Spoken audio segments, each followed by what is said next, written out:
Hey, I'm back. What's up, everybody? It's Eric Versteeg, the M4 life coach, master coach, mentor, the guy that has a few answers, quite possibly for you. I'm so excited to do this training. I really am so excited. I think you're gonna love this training.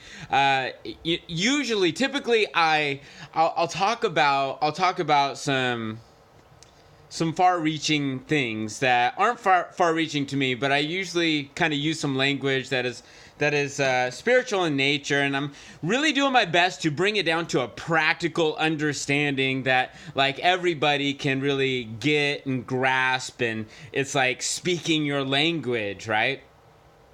So how do you get from where you are to where you want to be? That's pretty much the question if you desire anything in your life. So if you want a better relationship, or if you want a big pile of money, or a bigger pile of money, or a pile of money, or if you want a better body, or if you want a stronger connection spiritually to your creator, you are on a journey. Period, point blank. You're on a journey. Because you realize you have a desire. Okay, now here's the crazy thing that hangs up a lot of people is that when they have a desire, they get hung up on the feeling of not having. And that's a hang up that we got to get beyond in order to get to the destination that we desire. Is we can't stay in that desire part. We have to kind of be detached from it. We have to be detached from the attainment of it, even though you want it. And that's like a mind shift. That's like a craziness part that you just have to become comfortable with. You have to trust that it's okay just to detach, from these desires that we have. And it's not bad to have desires and these things. But I want to put this into a process for you that you can practically implement within your great day, within your great week, within your great year. It's really just your great moment, because that's all we got, is we got our great moment. Moment by moment by moment. And everything else is a dream or an illusion. And I'm doing my best not to go down the rabbit hole, I promise you. But what's the first step? What is the first step to getting what you want? The first step is the truth. Now, you've heard me say that before. Let me put it into a different way. Is awareness. Okay, so instead of truth, because truth kind of has this teeth gnashing, like, the truth. You might think of like some legal process, you can't handle the truth, says Jack Nicholson to Tom Cruise. No. All right. You gotta become aware of yourself. Okay. We're not talking about like, I want to get to the truth of what I want. I need to get to the truth of who I am. I need to get to the truth. I need to become aware of what is happening inside me.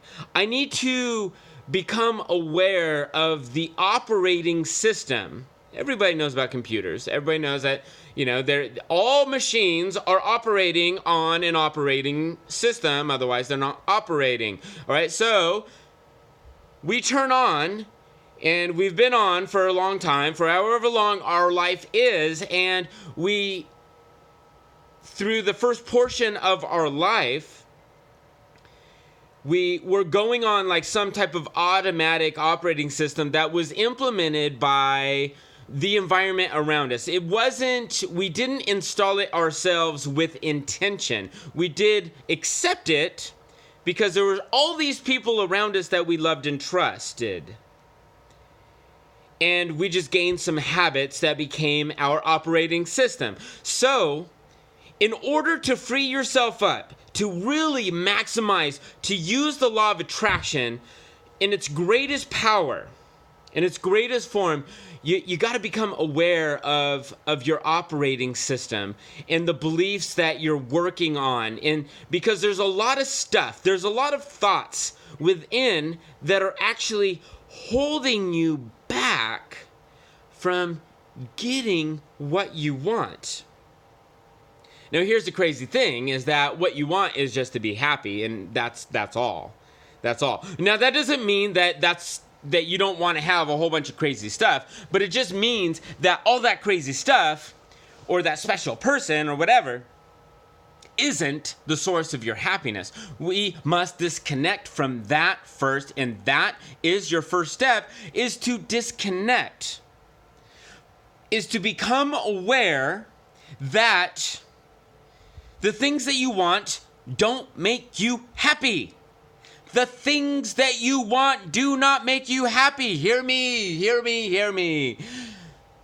The pile of money is not going to make you happy.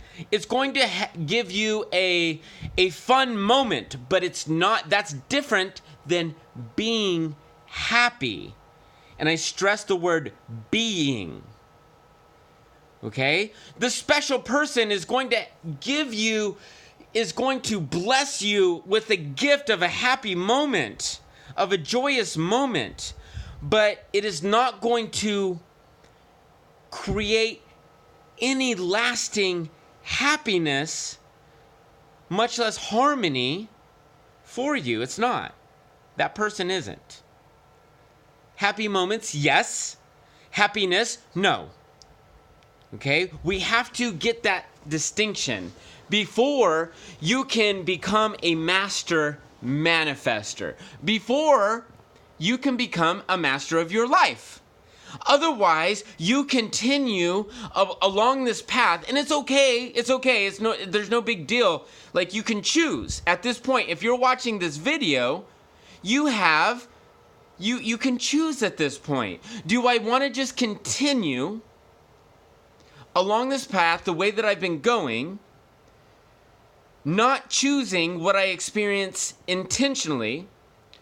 Or do I want to start looking at the truth? And that can be, for some people, that's a little bit scary.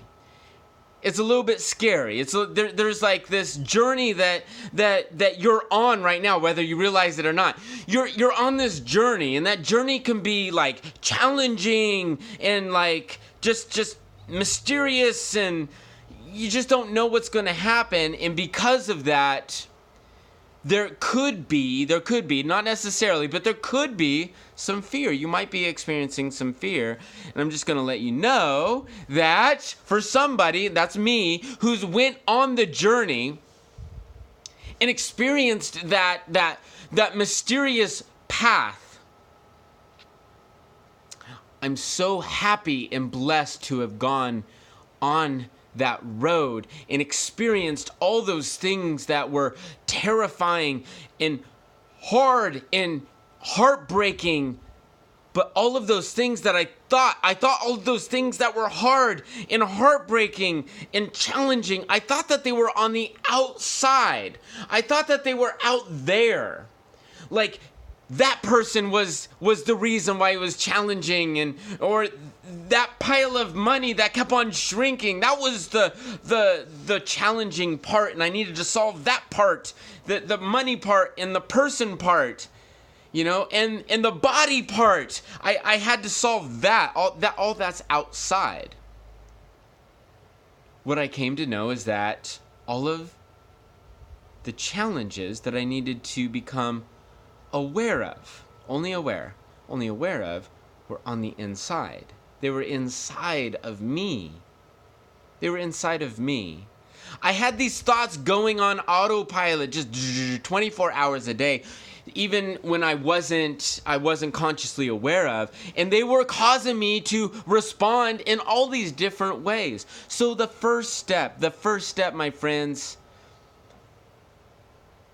is to become is to wake up. It's to wake up, and I don't really like using that word, that term, but it's to open your eyes. It's to come out of the slumber of this world and to realize that you have the power to control your experience here. You have the power to Control your experience, and that is step one, is to become aware. Become aware of you. The best way I know that I have found to become aware, it's not by watching a whole bunch of videos or reading another book, because if you're watching this video, you do all that stuff. You're into personal development and you're on this journey. If you're watching this video, you resonate with the message that I'm giving out on one level or another. Otherwise, you wouldn't have attracted to this message. But the best process that I have found is through being quiet, sitting in the stillness. It's meditating. And I know what you're thinking. Like, a lot of people think about meditation as this like this long bearded like spiritual guru-esque person in the Himalayan mountains who like is just living inside of a cave, and that's all they're doing, and they're making sounds, blah, blah, blah, whatever. And yes, that there is that. However, meditation is also defined as a cultivation. It's a cultivation of your mind, just as a farmer cultivates his crops. So when you sit, you don't have to be this long bearded, this awesome mustached, wearing this like gown of sorts and be in the whole Himalayan mountains. You don't have to have that. You can wear clothes like me. I'm wearing shorts. I'm wearing a t-shirt that's talking about skinny dipping and I meditate, okay? I'm talking about that and I meditate. So you just have to sit and you close your eyes so you are not distracted, and you make sure that you're in an environment that you're not going to become distracted. There's so many apps out there that you can access for this journey. There's the Calm app. I used that for a second to help me get into this habit and to even understand it more. My favorite one was Andy Petticomb's Headspace. That's like my favorite app that I used to use. But those are great like devices to help you, learn about mindfulness, because the first step is becoming aware of your thoughts. And there are thoughts that are there that you don't realize. And when you become aware of them, you can start to control your mind and create like space for what you do want to put in there. And that's key. That's key. That's the first step. I'm not going to give you all of them today. I'd be here talking to you for an hour, maybe even more. But that is the first step. And that's the most important step, if you ask me. They're all important. But it's also fun. It's such a fun journey. It's like an unexplored territory. Because when you get to like my age, I'm like 43 at this point, you've experienced so many things. And there's only so many plots in this life that we're going to experience. There's the relationship, plot, and there's the spiritualness plot, possibly. There's your financial life. There's only so many things that we're going to experience. And so if you want a journey that's really worth taking, that will just give you more and more knowledge about yourself and just who you are, which is everything, then be courageous. And step into it. Step into that fun playland of your mind. Yeah, can it be challenging? Absolutely. But is the reward worth it? Oh my goodness, yes. So until next time, my friends, I love you. I do, I really do. If you're watching this video, thank you so much for your attention. If you're watching this on YouTube, then, like and subscribe and hit the bell if you want to hear more of my messages, and it'll alert you whenever I am on. And yes. If you have questions, comment below, of course, regardless of the platform. But until next time, peace. Yes, peace. Much love and namaste.